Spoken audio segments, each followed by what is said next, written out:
Kakos Industries is ad-free. To help keep it that way, head to kakosindustries.com/Patreon and consider a pledge of $1 or more. What you are about to hear is wanton, deleterious, and petty.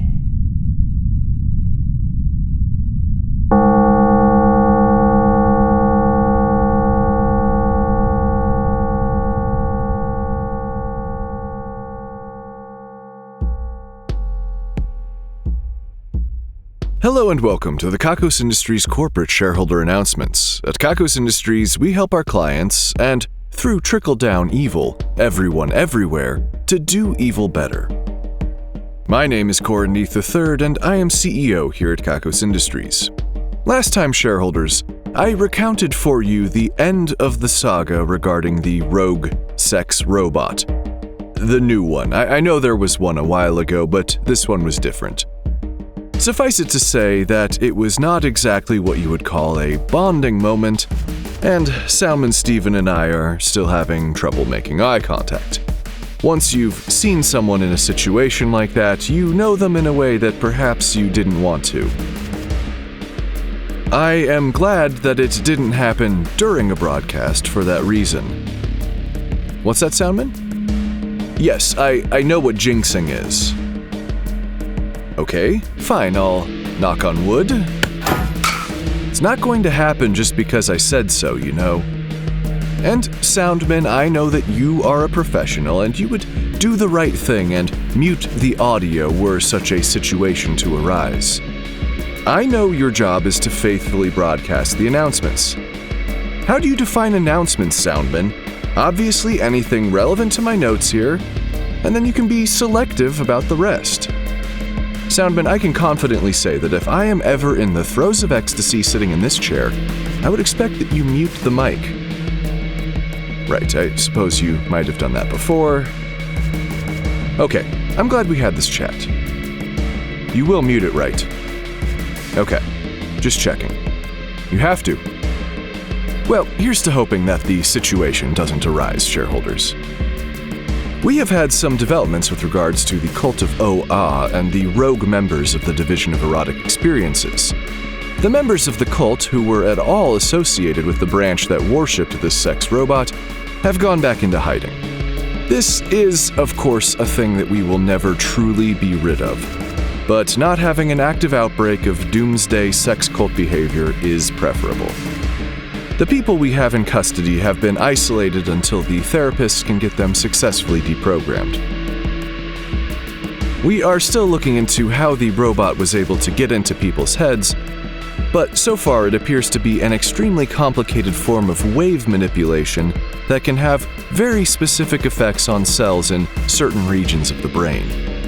As I said, it's very complicated, but that does seem to be why the robot wasn't communicating in words so much as feelings. I have a lot more to talk about, but for now, let's get on with the announcements.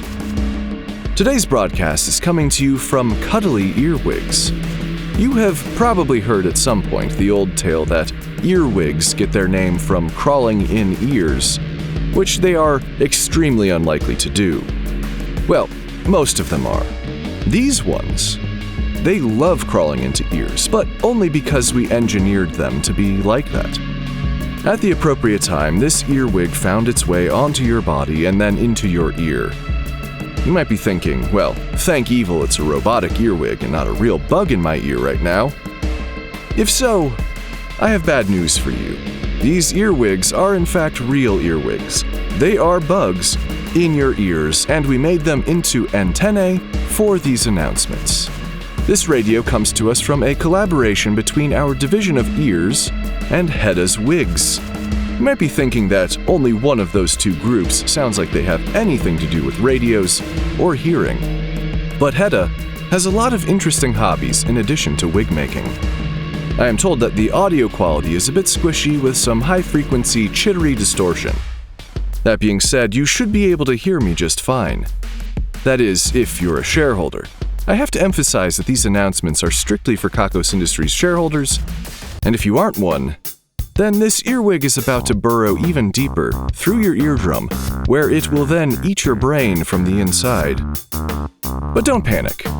It is extremely unlikely that the earwig found its way into the ear of someone who isn't a shareholder. If you didn't know you were a shareholder, then you do now. Or you won't know much of anything soon.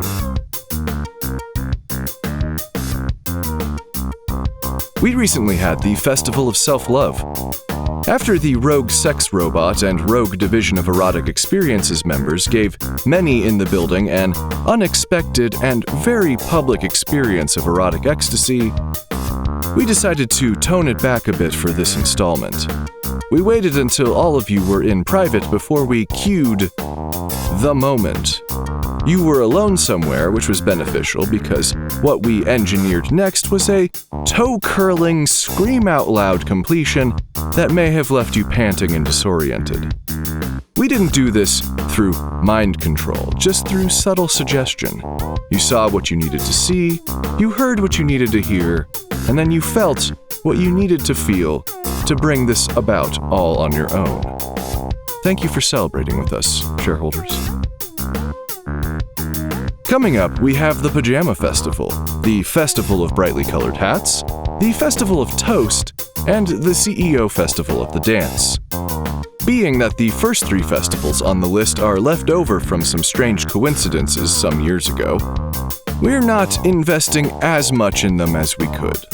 Obviously, many of you love the Pajama Festival in particular, so we will make it possible for you to come to the building in your PJs, eat a bowl of cereal, and watch some cartoons before getting on your way to your real adult job. The CEO Festival of the Dance will once again be a complete shit show, I'm confident. The Cacophonia Music Festival continues to fuel itself with stranded band members and die-hard festival fans who are now being promoted to key operations positions. I am told that we are preparing to have a number of noise sets this weekend. The draw may not be that big, but it will be a decent palate cleanser.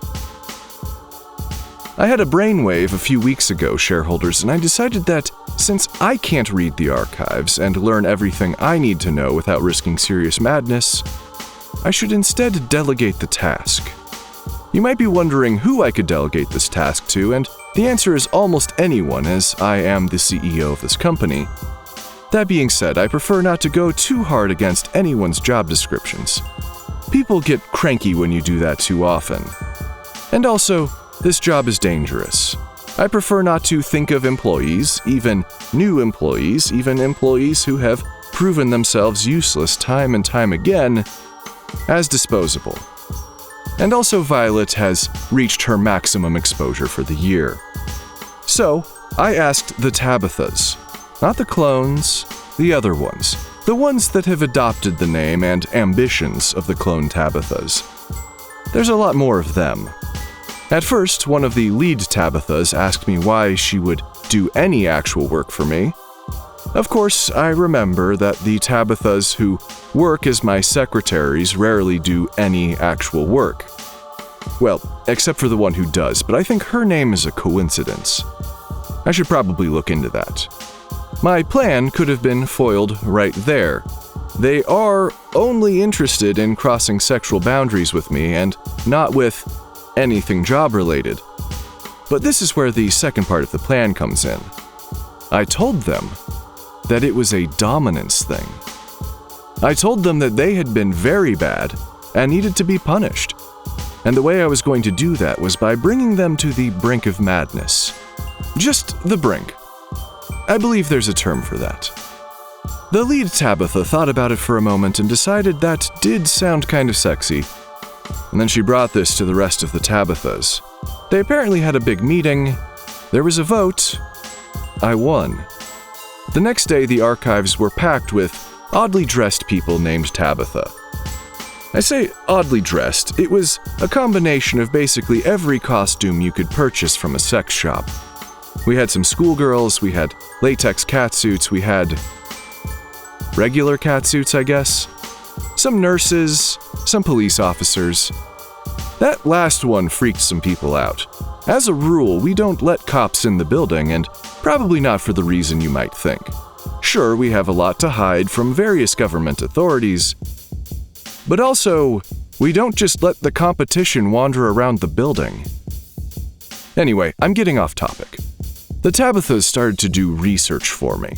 They would come to me in the following days and weeks with bloody noses in their costumes, and they would present me with certain facts that might be relevant to my research into, well, me.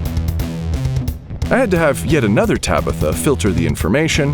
When her nose started to bleed, I asked her for her assessment. Unfortunately, after risking the lives of dozens of people, I didn't get a whole lot more to go on. But that's not to say that I didn't make any progress. I got a note from the older of the 3 known Tabitha clones saying, "I hate to see those ones go through this. These documents might help. As before, we have no records specifically relating to you." And there before me, I had folders of research notes from Tabitha Prime, particularly notes related to her work with cloning for Kakos Industries. There were 2 folders that were less heavily redacted. Those are for Junior and Forrest. I don't think anyone is surprised to know that Junior and Forrest are clones. It seems that the amount of DNA that was given to the Tabithas to undergo these projects was somewhat limited. In the case of Junior, it was because they knew large chunks were going to be replaced with DNA from other organisms and experiments. With Forrest, it seems possible that they had to fill in quite a few blanks the best they could. I think we all suspect that they cut some corners. Alternatively, perhaps the board, who did sponsor his creation, specified changes they wanted made. Also, in the case of Forrest, it says that the source of DNA was from Corin without specifying which one, and the timing works out. So, Forrest might be my clone. I guess that's also not surprising based on the resemblance. He's only a year or 2 younger than me as far as I can tell. The redacted projects have enough information exposed for me to determine that they are not about me. It would also seem likely that they would know none of these are about me, or they wouldn't have run those tests some months ago. This file I've picked out here is particularly interesting. It does indicate that the child was assigned female at birth and should be about 11, but I don't think she is. It lists Mary Handy as the surrogate and partial genetic donor for those pesky gaps. The other ones are too young to be me, at least I'm pretty sure. Some of these, well, unless they were using old samples, they'd have to be from me. Kakos Industries as a company, of course, has full access to my genetic code and can do what they want with it. It appears that they want to work with the Tabithas for their expertise, but they've made some interesting decisions with regards to withholding information for safety's sake. It also appears that they won't let board members directly access the information either. I had a casual hangout date with the middle Tabitha in what I'm pretty sure is a coffee shop she owns, and I asked her why she couldn't get me this information instead of her older sister. She said she doesn't have access. That's not what she was assigned to do. She isn't taking over the cloning business. That's her older sister, and maybe her younger sister. She explained that it's better for all of them if she focuses on business interests. The interesting bonus from having these documents is that I was able to give the other Tabithas better instructions, and they were able to find birth records for Junior and Forrest. And also me. The thing is that these records don't list parents. They just list witnesses.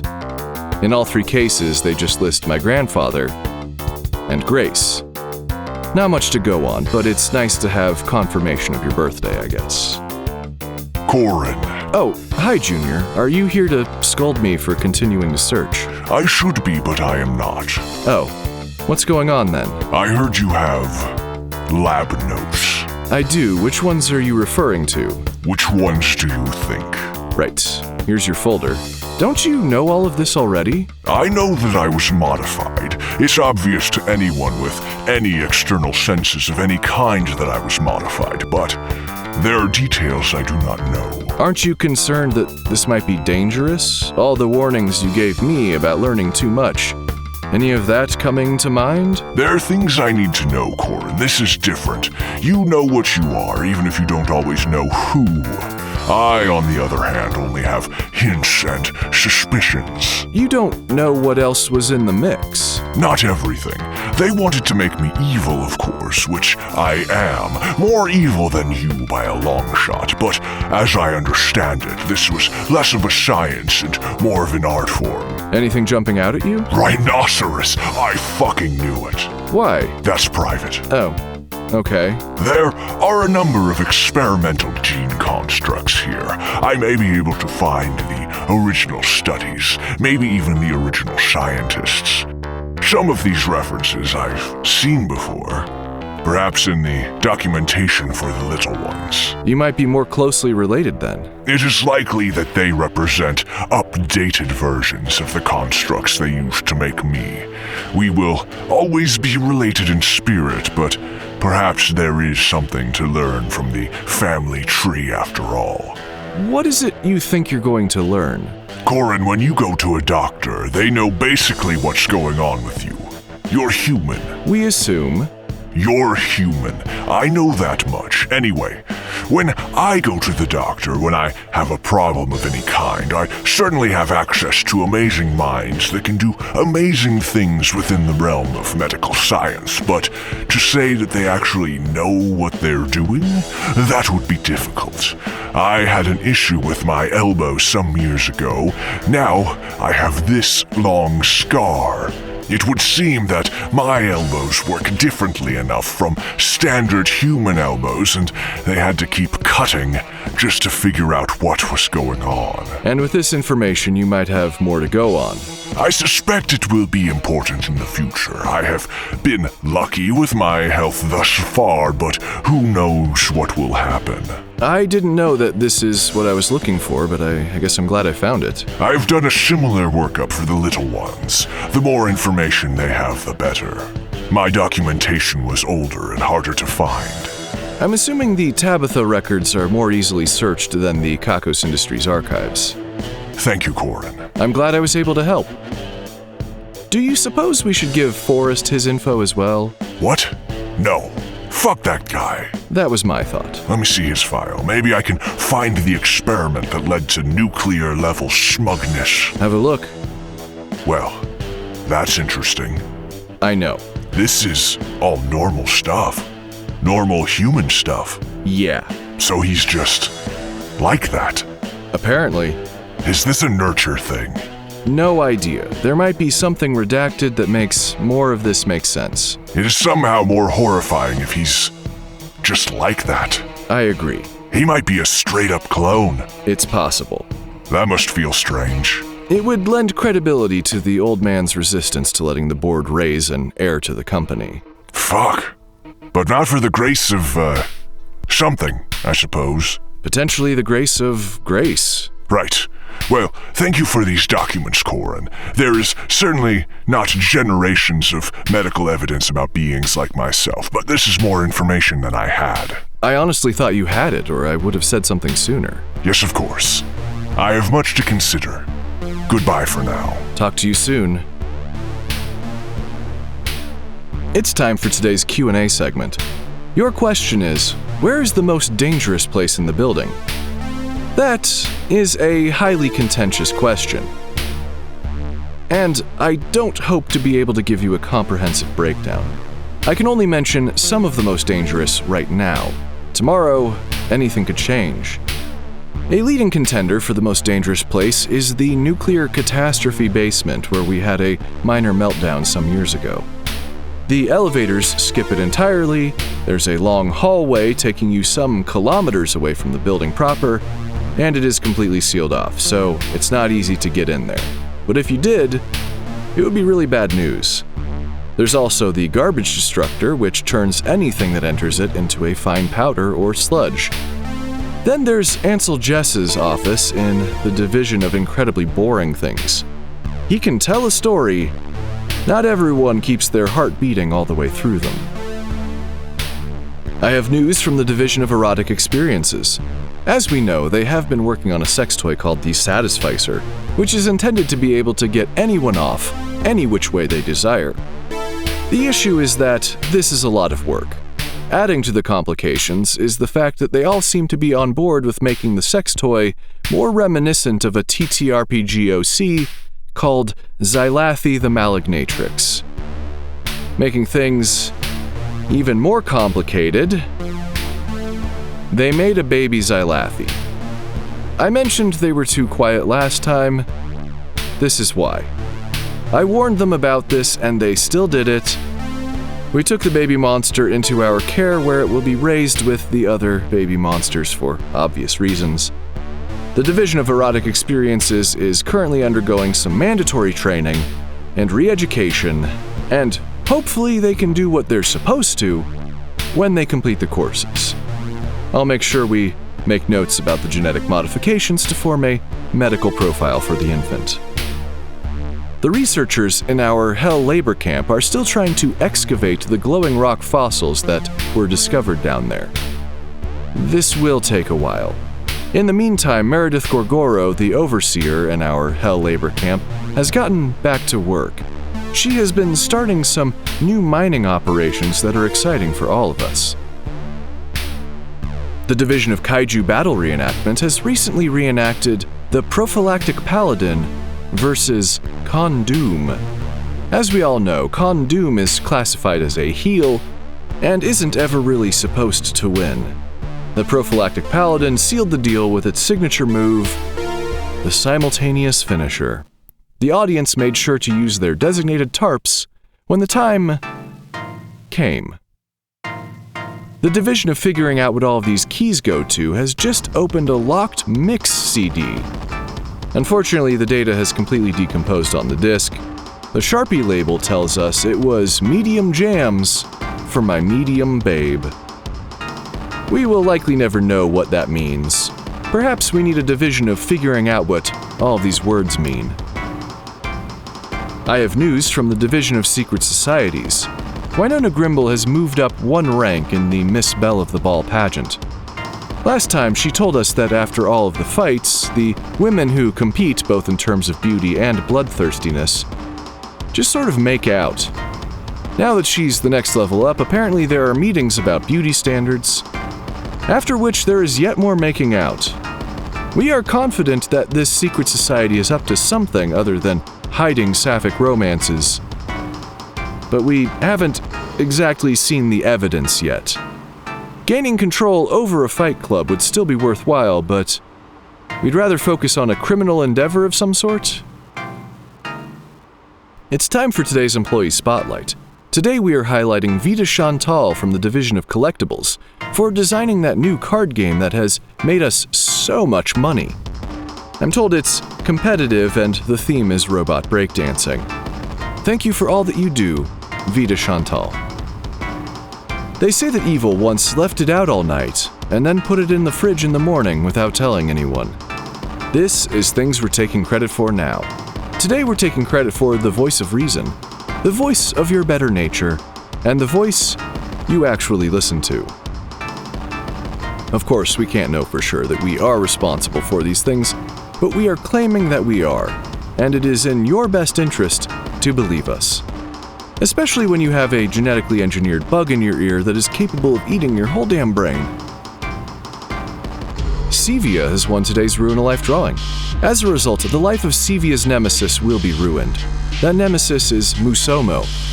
We gave the Wheel of Misery a promiscuous spin, and it landed on the space for grounded. In many parts of our lives, it's important to be grounded and often a chore to stay grounded. In other parts of our lives, it would be better for us to be able to dream.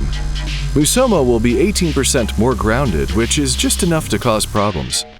Sivia, for evil measure, will be 18% more groundless, which is also a problem of a different nature. Congratulations on the win, and best of luck. The Damnation and Ruination Squad, that team tasked with carrying out the Wheel of Misery's dictates, is currently doing their job around Kakos and elsewhere, wearing stamps. Like postage stamps? Like the kind you have to lick? This is actually the most expensive getup I've seen them in. We have some philatelists following them around to see if any of their pieces are valuable. They have been leaving them everywhere behind them, just stuck to everything. This brings us to the end of this broadcast, shareholders. My search for answers obviously continues. I hope that Junior is able to find what he is looking for. In the meantime, I might make the non-clone Tabithas keep looking through the archives for some other important records, though I will slow the pace in accordance with what the eldest Tabitha clone requested. The weird thing is that a lot of them really seem to enjoy this work for one reason or another.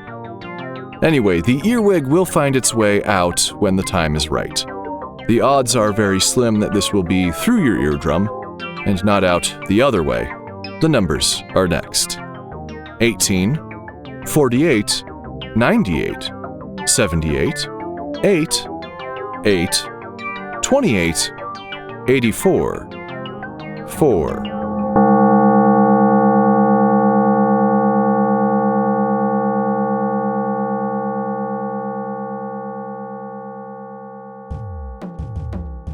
Kakos Industries is written and produced by Conrad Miszuk, who is also the voice of Corin Deeth and the composer of the music. The introductions and credits are read by Ryan L. Jenkins, a femme fatale who also does the action parts. Find transcriptions and more at kakosindustries.com. That's KAKOSINDUSTRIES.com. Visit store.kakosindustries.com for merchandise and get wonderful benefits by becoming a subscription donor at kakosindustries.com/Patreon. Join our community at kakosindustries.com/Discord and follow us on social media. Fan art really makes our day. Drop us a line for whatever reason at inquiries@kakosindustries.com. Special thanks to our esteemed shareholders Christina Kirkland and Brian Slizzard Becker. Also thanks to honored employee Calico, who finished everyone's drinks so they could go home. The division of beanies, booties, and construction projects that are probably too large for yarn, directed by Theo Cornett, has begun knitting the moat around the dark, foreboding castle. First things first. The division of obscure vintage technology, directed by Craig Sizz, has acquired a series of outdated maps that fail to show certain real places, but more interestingly, show some places that are harder to find. The division of subtle efficiency increases, directed by Daniel R. Smith, has increased efficiency by blowing whistles at set intervals throughout the day. The division of Kakos Cafeteria Reviews, directed by Seth and Josh, has reviewed Shawarma Swarm. The shawarma is coming at you from everywhere, but it is delicious. 17 out of 20. The division of Improbable Cookbooks, directed by Hayden Neff, has been working on Cook This Book. The book claims to be edible and suggests unique ways for preparing each page. The division of Villainous Introspection, directed by Sarah, is still considering what sounds make them feel the most evil. They are currently listening to echoes of water dripping. The division of Animal Stacking, directed by the one true Dave, has stacked like a lot of clams. It was both easier and harder than it seems. The division of Things That Have Switches That Shouldn't Have Switches, directed by Her Foxiness, Miss Dr. Indigo J.S. Vulpes the 13th Esquire, has put a switch on a box of snack crackers. When the switch is off, some say that the crackers taste worse. The division of lesser-known napping locations, directed by Sassmaster J, has recently taken a nap in the lobby of the Skydock. Very few people know the Skydock is there, except the people who work there. Kakos Industries hasn't received a Zeppelin at the dock in many decades. The division of Unnecessary Competitions, directed by Mike A, has organized a sack race for every employee to take part in. Our esteemed shareholders, honored employees, division heads, and other Patreon patrons are the best. If you want a thank you in the credits, your own division, or other great rewards that help to keep this show running, please head to kakosindustries.com/Patreon. That's Patreon, Patreon. Doing evil can take a lot out of you. Have you tried singing to a bowl?